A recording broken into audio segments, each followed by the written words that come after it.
നമസ്കാരം. അംച്ചിയുടെ മറ്റൊരു എപ്പിസോഡിലേക്ക് ഏവർക്കും സ്വാഗതം. മഹാരാഷ്ട്രയിലെ ഏറ്റവും പുതിയ വാർത്തകളും വിശേഷങ്ങളുമായി അംച്ചി മുംബൈ.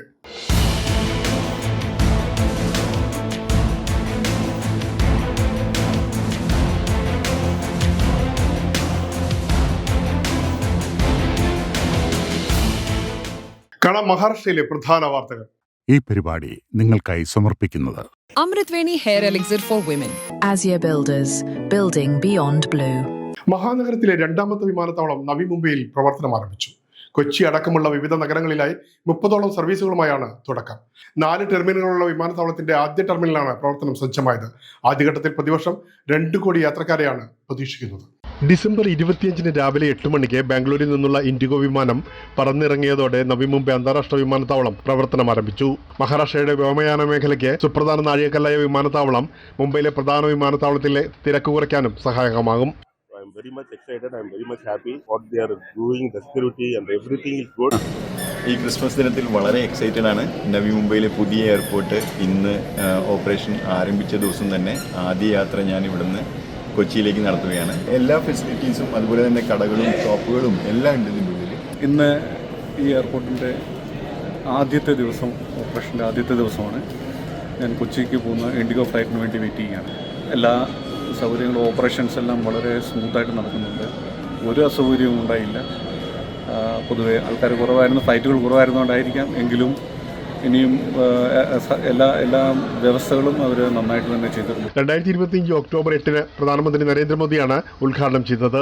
അദാനി ഗ്രൂപ്പ് ചെയർമാൻ ഗൗതം അദാനി നവി മുംബൈ അന്താരാഷ്ട്ര വിമാനത്താവളത്തിൽ രാവിലെ എത്തി ഒരുക്കങ്ങൾ നിരീക്ഷിച്ചു.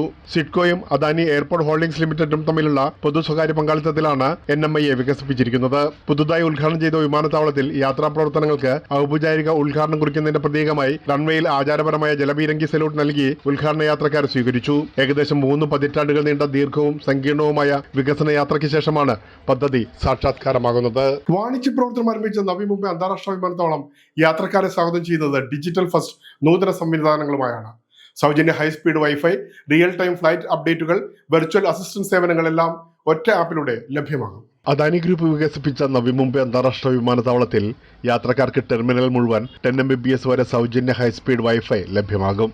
വൈഫൈയിൽ കണക്ട് ചെയ്യുന്നവർക്ക് അദാനി വൺ ആപ്പ് വഴി ഫ്ലൈറ്റ് സ്റ്റാറ്റസ്, ബോർഡിംഗ് ഗേറ്റ് വിവരങ്ങൾ, ഷെഡ്യൂൾ മാറ്റങ്ങൾ എന്നിവ റിയൽ ടൈമിൽ ലഭിക്കും. വെർച്വൽ അസിസ്റ്റന്റായി പ്രവർത്തിക്കുന്ന ആപ്പ് ടെർമിനലിലെ വിവിധ ടച്ച് പോയിന്റുകളിലൂടെ യാത്രക്കാരെ നയിക്കും. ഭക്ഷണശാലകൾ, റീറ്റെയിൽ സ്റ്റോറുകൾ, ലോഞ്ചുകൾ തുടങ്ങി എല്ലാ സൗകര്യങ്ങളുടെയും വിവരങ്ങൾ മൊബൈലിൽ തന്നെ ലഭിക്കും. ഡിജിറ്റൽ അപ്ഡേറ്റ് വഴി ഫിസിക്കൽ ഇൻഫർമേഷൻ കൗണ്ടർ ആശ്രയം കുറയ്ക്കുക എന്നതാണ് ലക്ഷ്യം. ഒപ്പം ചർച്ചയാകുന്നത് വ്യാപാരം, വ്യവസായം, പ്രാദേശിക വളർച്ച എന്നിവയ്ക്കായി രൂപകൽപ്പന ചെയ്തിരിക്കുന്ന അത്യാധുനിക കാർഗോ ലോജിസ്റ്റിക് ഗേറ്റ്വേ ആണ്. ലോജിസ്റ്റിക് മേഖലയിൽ പ്രവർത്തിക്കുന്ന ബിജുരാമൻ പറയുന്നത് ഇങ്ങനെ: കാർഗോ രംഗത്ത് വലിയൊരു വികസനം ഈ എയർപോർട്ട് മുഖേന നവി മുംബൈയിൽ നമുക്ക് പ്രതീക്ഷിക്കാം. ലോകോത്തര നിലവാരമുള്ള വെയർഹൗസ് ഫെസിലിറ്റിയോട് കൂടിയിട്ടാണ് നവി മുംബൈ എയർപോർട്ട് വന്നിരിക്കുന്നത്.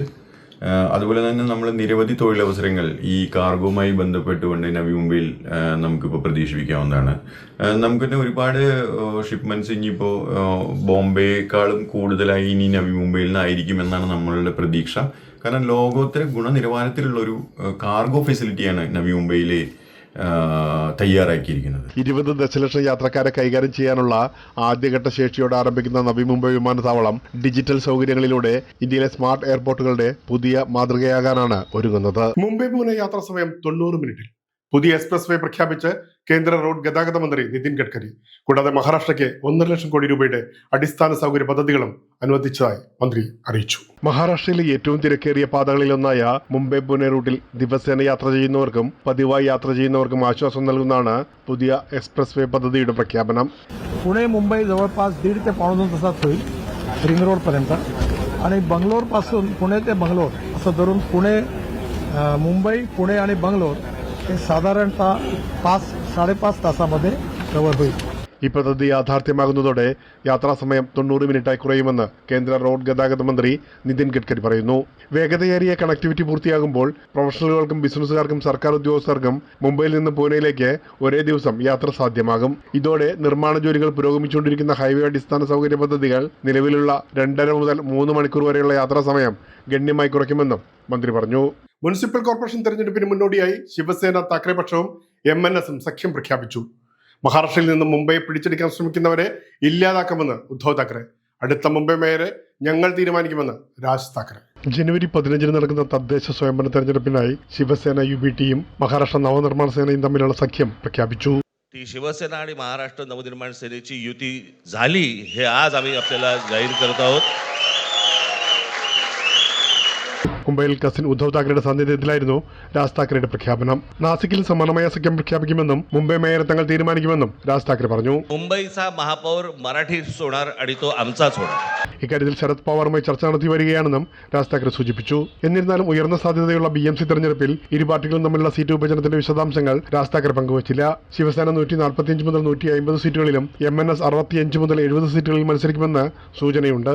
അതേസമയം ഒന്നിച്ചു നിൽക്കുമെന്നും മുംബൈയെ മഹാരാഷ്ട്രയിൽ നിന്നും പിടിച്ചെടുക്കാൻ ശ്രമിക്കുന്നവരെ അവസാനിപ്പിക്കുമെന്നും ഉദ്ധവ് താക്കറെ മുന്നറിയിപ്പ് നൽകി. महाराष्ट्राला मुंबईपासून किंवा मुंबईला महाराष्ट्रापासून मराठी माणसापासून तोडण्याचा प्रयत्न करेल त्याचा राजकारणात खात्मा केल्याशिवाय राहणार नाही शपथ घेऊन आम्ही मैदानात उतरलेलो. അതേസമയം അതിജീവനത്തിനായുള്ള സഖ്യമെന്നാണ് താക്കറെ പുനഃസമാഗമത്തെ ദേവേന്ദ്ര ഫട്നാവിസ് വിശേഷിപ്പിച്ചത്. जिन्होंने तुष्टीकरण की नीति को अपनाकर एक प्रकार से अपना वोट बैंक खो दिया है, ऐसी दो पार्टियां साथ में आई है तो उनके साथ में आने से कौन सा फर्क पड़ने वाला है? ये तो दोनों अपना अस्तित्व बचाने के लिए साथ में आए हैं. സ്വാർത്ഥ താല്പര്യങ്ങളാണ് താക്കറെ സഖ്യത്തിന് പുറകിലെന്നായിരുന്നു ശിവസേന നേതാവ് एकनाथ शिंदेയുടെ പ്രതികരണം. कोणी बाळासाहेबांची विचारधारा सोडली, कोणी काही लोक म्हणाले ऐतिहासिक युती आहे. त्यांनी बाळासाहेबांचा इतिहासच विसरले, ते ऐतिहासिक कसं काय होऊ शकतं? आणि त्यामुळे हे फक्त आणि फक्त स्वार्थासाठी आहे. अरे जे आपली पोरं सांभाळू शकत नाही ते मुंबई काय सांभाळणार, राज्य काय सांभाळणार? നിർണായകമായ ബൃഹൻമുംബൈ മുനിസിപ്പൽ കോർപ്പറേഷൻ തെരഞ്ഞെടുപ്പിനുള്ള സഖ്യചർച്ചകൾ കുറച്ചു നാളുകളായി നടന്നു വരികയായിരുന്നു. ഓപ്പറേഷൻ സിന്ധുവിനെ കുറിച്ചുള്ള പരാമർശത്തിൽ മുതിർന്ന കോൺഗ്രസ് നേതാവിനെ വിമർശിച്ച് മഹാരാഷ്ട്ര മുഖ്യമന്ത്രി ദേവേന്ദ്ര ഫട്നാവിസ് ചില നേതാക്കൾക്ക് മനോനില തെറ്റിയെന്ന് പേരെടുക്കാതെ പറയാതെയാണ് മുഖ്യമന്ത്രി പ്രതികരിച്ചത്. മഹാരാഷ്ട്രയിൽ തദ്ദേശ തെരഞ്ഞെടുപ്പ് പ്രചാരണ റാലിയിൽ സംസാരിക്കുകയായിരുന്നു മഹാരാഷ്ട്ര മുഖ്യമന്ത്രി. ഓപ്പറേഷൻ സിന്ധുവിനെ കുറിച്ചുള്ള പരാമർശത്തിൽ മഹാരാഷ്ട്ര മുൻ മുഖ്യമന്ത്രി പൃഥ്വിരാജ് ചവാനെ വിമർശിച്ച് മുഖ്യമന്ത്രി ദേവേന്ദ്ര ഫട്നാവിസ്. काँग्रेसचे एक नेते काल परवा त्यांनी एक इंटरव्ह्यू दिला आणि ते आपल्या इंटरव्ह्यूमध्ये म्हणाले ऑपरेशन सिंदूरमध्ये भारताचा पराभव झाला. ते म्हणाले आपलेच विमानं पडले, पाकिस्तानने आपल्याला पराभूत करून टाकलं. മെയ് 7 ആരംഭിച്ച ഓപ്പറേഷൻ സിന്ദൂറിന്റെ ആദ്യ ദിവസം ഇന്ത്യ പാകിസ്ഥാനോട് പരാജയപ്പെട്ടുവെന്ന മുതിർന്ന കോൺഗ്രസ് നേതാവിന്റെ പരാമർശം ചൂണ്ടിക്കാട്ടിയായിരുന്നു മുഖ്യമന്ത്രിയുടെ ഒളിയമ്പ്. ഇന്ത്യയുടെ യുദ്ധവിമാനങ്ങൾക്ക് കേടുപാടുണ്ടായെന്നും സൈന്യത്തിന്റെ വലിപ്പം കുറയ്ക്കണമെന്നുമുള്ള അവകാശവാദങ്ങൾ പൂർണ്ണമായും തെറ്റാണെന്നും മുഖ്യമന്ത്രി പറഞ്ഞു. ഇത്തരം നേതാക്കൾ യഥാർത്ഥത്തിൽ ഭ്രാന്തന്മാരാണെന്നും മുഖ്യമന്ത്രി തുറന്നടിച്ചു. आता यांची डोकीच आता बिघडलेली आहे, तर यांना आपण काही म्हणू शकत नाही. മുംബൈയിൽ താനെ ജില്ലയിൽ താമസ സമുച്ചയത്തിൽ പുള്ളിപ്പുലി ഇറങ്ങിയത് വലിയ പരിഭ്രാന്തി പടർത്തി. ബൈന്ദർ മേഖലയിൽ റെസിഡൻഷ്യൽ കോംപ്ലക്സിലാണ് പുലിയുടെ ആക്രമണത്തിൽ പെൺകുട്ടി ഉൾപ്പെടെ 4 പേർക്ക് പരിക്കേറ്റത്. മണിക്കൂറുകൾ നീണ്ട ശ്രമത്തിന് ശേഷമാണ് പുലിയെ പിടികൂടിയത്. മുംബൈയിൽ താനെ ജില്ലയിലെ കിഴക്കൻ ബൈന്ദറിൽ തലാവ് റോഡിൽ ജനവാസ മേഖലയിലാണ് സംഭവം. വഴിയാത്രക്കാരെ ആക്രമിച്ചതിന് പിന്നാലെ കെട്ടിടത്തിലേക്ക് കയറിയ പുള്ളിപ്പുലി താമസക്കാരെയും ആക്രമിച്ചു. പുലി നീങ്ങുന്നതിന്റെ ദൃശ്യങ്ങൾ സാമൂഹ്യ മാധ്യമങ്ങളിൽ പ്രചരിച്ചതും വലിയ ഭീതി പടർത്തി. പരിഭ്രാന്തരായ താമസക്കാർ വീടുകളിലേക്ക് ഓടിക്കയറി വാതിലടച്ചു. ആക്രമണത്തിൽ പരിക്കേറ്റവരെ രക്ഷാപ്രവർത്തകർ അടുത്തുള്ള ആശുപത്രികളിലേക്ക് മാറ്റി. ഇവർ ചികിത്സയിലാണെന്നും എല്ലാവരുടെയും നില തൃപ്തികരമാണെന്നും അധികൃതർ വ്യക്തമാക്കി.